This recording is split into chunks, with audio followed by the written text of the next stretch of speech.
and it's me, it's Mark, it's the, Kevin Systrom at Instagram, it's all of these people, understood this consciously, and we did it anyway. That culture is missing here. So part of what we're trying to do to achieve those goals is like take really big, audacious points of view on the world and then train ourselves to be patient. And it's really, really hard. The entire society is set up to not be patient anymore. Consumer internet businesses are about exploiting psychology. And that is one where you want to fail fast because people are unpredictable, and so we want to psychologically figure out how to manipulate you as fast as possible and then give you back that dopamine hit. We did that brilliantly at Facebook. Instagram has done it, WhatsApp has done it, Snapchat has done it, Twitter has done it. So there are great examples. WeChat is doing it. There are great examples of failing fast is the right path to exploiting psychology of mass populations of people. I feel tremendous guilt. I think we all knew in the back of our minds, even though we feigned this whole line of like, there probably aren't any really bad unintended consequences. I think in the back, deep recesses of our minds, we kind of knew something bad could happen. But I think the way we defined it was not like this. Turn it off. That's what I would say. It's hard for young people now because they're hooked. They're addicted. If you don't think you're addicted, and I'm talking about anyone, from the highest to the lowest, if you don't think you're addicted, then see if you can turn it off for a week. It got quiet in here, didn't it? Didn't it get real quiet? It's a tool, so we should use it. God has blessed us with free will. Now it's free will magnified, free will on steroids. You're free to go in any direction you want. It will allow you, and it's not the enemy. It's just a reflection of our own free will. And we all want to be liked. But now we want to be liked by 16 million. And will now some of us do anything to be liked. We used to do anything to be liked, but it was by the person in front of you. Now it's to be liked by 16 million people that you don't know.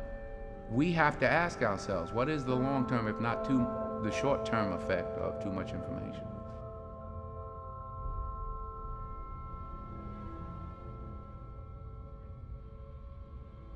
So the context was I was at Stanford and the dean asked me to speak to the MBA students. And in it, what I was talking about was, the question was, what do you think the long-term effects of social media in general are?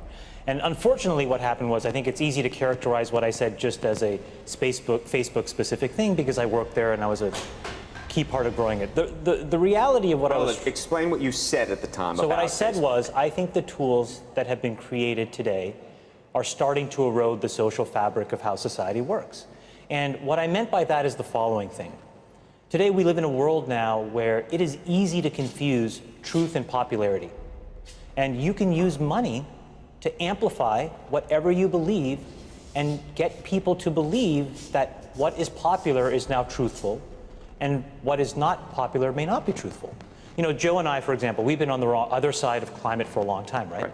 And the reality is now I can take money and I can use that through all of these social media systems that exist to hundreds of millions of people, and I can convince all of Joe's friends and everybody like him of my opinion in very subtle and small ways. And he can do the same to me.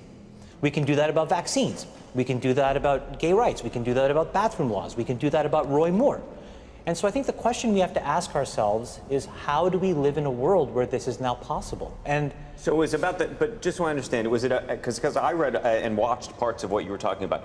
Part of it seemed to me about the ability to pay to manipulate people's thoughts. The other seemed to me to be this sort of ADD society with which the sort of liking and everything else has created this sort of feedback loop that you compared to drugs. We know for a fact that what all of these systems do, every single one, is it exploits our own natural tendencies in human beings to get and want feedback. And that feedback, chemically speaking, is the release of dopamine in your brain. And so what these feedback loops do, and they exist everywhere, in Call of Duty, in other video games, in social networking sites, they get you to react. when Facebook was getting going, I had these people who would come up to me and they would say, you know, I'm not on social media. And I would say, okay, you know, you will be. And then they would say, no, I value my real life interactions. I value the moment. I value presence, and I value intimacy. And I would say, well, you're a conscientious objector. That's okay. You don't have to participate, but you know, we'll get you eventually. and like, I don't know if I really understood the consequences of what I was saying.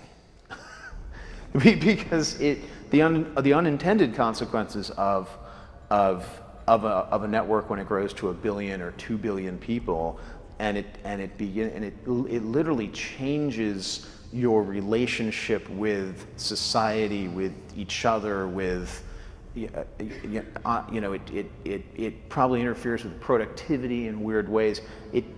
God only knows what it's doing to our children's brains. You know, if the thought process that went into building these applications, Facebook being the first of them to really understand it, that thought process was all about how do we consume as much of your time and conscious attention as possible.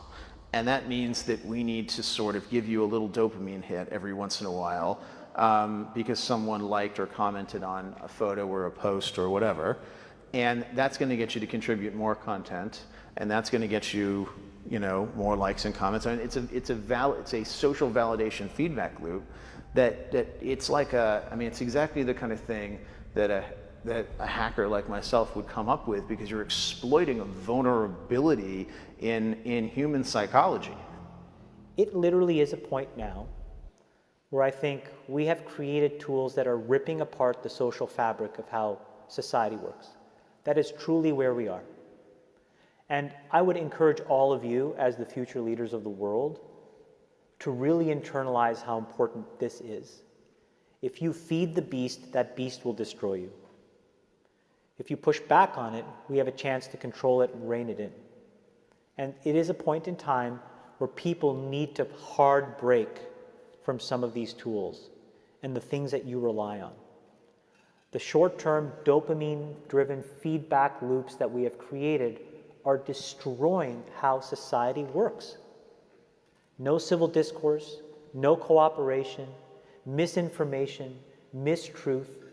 And it's not an American problem. This is not about Russian ads. This is a global problem.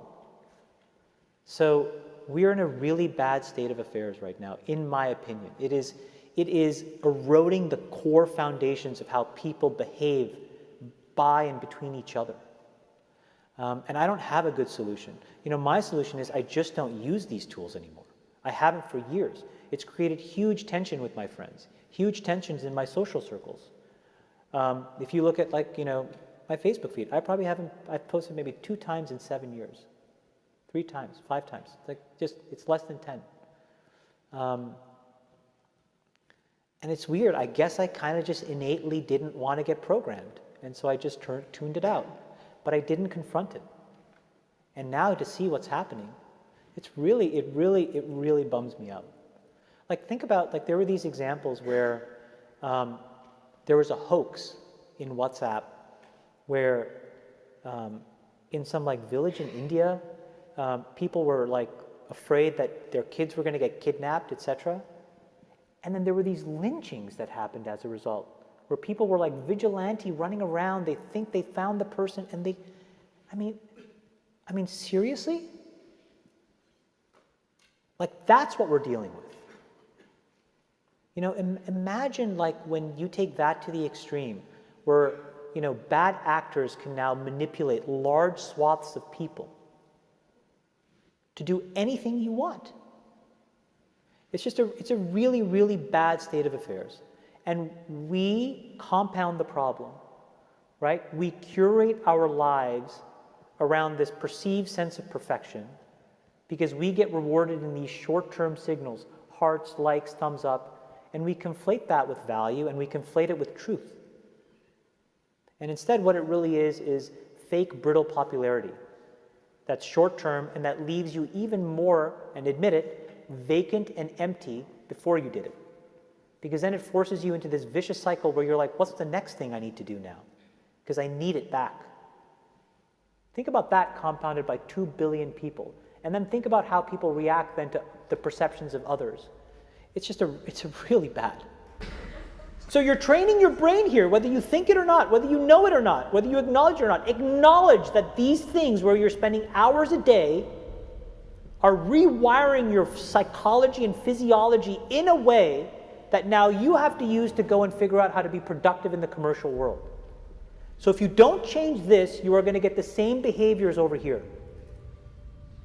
Change this. There's a reason why Steve Jobs was like anti-social media. I am telling you I'm not on these fucking apps. I'm not him by any stretch of the imagination. But I am proactively trying to rewire my brain chemistry to not be short-term focused. I'm telling you they're linked. And I think that if you get too desensitized and you need it over and over and over again, then you become actually detached from the world in which you live. You become callous, you become crude. And you live in front of your screen. But Chamath, let me ask you this, because the thing that I've been so concerned about is Facebook just announcing that you're going to be having some app that you can use when you're 7 to 13. I mean, it's one thing for us to be doing this, but to be hooking your kids on something that you're describing as a dopamine fix at that age, that's crazy. So look, I think in the case of Facebook specifically, I think they have probably done more than any other company, quite honestly, to try to fix it because of all of the companies, and I've seen them all up close. They're the most, frankly, to be very blunt and honest, the best run and the most technically sophisticated. But they're also emailing me if I haven't logged onto Facebook for a while saying, hey, did you see the post from so-and-so? Did you see the post from so-and-so? Trying to lure you back in. And again, we can make those decisions as adults, but as children, that is a different... Well, I think the product, and I don't know it quite honestly in as much detail as I should, but I think the way that that product works, because of privacy laws in the United States, you actually have to get parental permission. The point, though, is, and what you're bringing up is, I think, is the most important thing. We all have never taken a step back and actually asked ourselves, how should we be interacting with these things now, 7 years into it? And what should we be expecting of the internet at large? Look, the reality may be the entire business model of the internet may be fundamentally somewhat broken, right? Because we allow ourselves to get interacted with in ways where we don't necessarily control the medium or the messenger. And we are not putting up any barriers to ever give yourself any downtime from that either. Exactly. And so it may mean that we all collectively need to figure out, not just individuals, but also the companies, also governments, quite honestly, how different business models need to exist so that we can actually divorce ourselves from how this stuff is working. What goes on? Tonight here, a warning about Facebook and what some believe it's doing to kids. The warning comes from two of the company's earliest executives. Carter Evans is following this. We kind of knew something bad could happen. Chamath Palihapitiya, a former Facebook executive once in charge of user growth, now says he has tremendous guilt about the social network he helped build. We have created tools that are ripping apart the social fabric of how society works. And it's influencing the next generation. Studies show 92% of teens go online daily, and 1 in 5 young people regularly wake up in the night to send or check messages on social media. People need to hard break from some of these tools and the things that you rely on. The short-term dopamine-driven feedback loops that we have created are destroying how society works. No civil discourse, no cooperation, misinformation, mistruth. Bad actors can now manipulate large swaths of people to do anything you want. He's not the only social media executive blowing the whistle. Former Facebook president Sean Parker recently said the initial goal was to get people hooked. You're exploiting a vulnerability in human psychology. The inventors, creators understood this consciously, and we did it anyway. We have to hold the tech industry accountable. Jim Steyer is founder of Common Sense Media. They, in many cases, have ignored the consequences, some of the downsides of some of the innovations they brought to our society. You don't realize it, but you are being programmed. It was unintentional, but now you got to decide how much you're willing to give up. When Facebook was getting going, I had these people who would come up to me and they would say, you know, I'm not on social media. And I would say, okay, you know, you will be.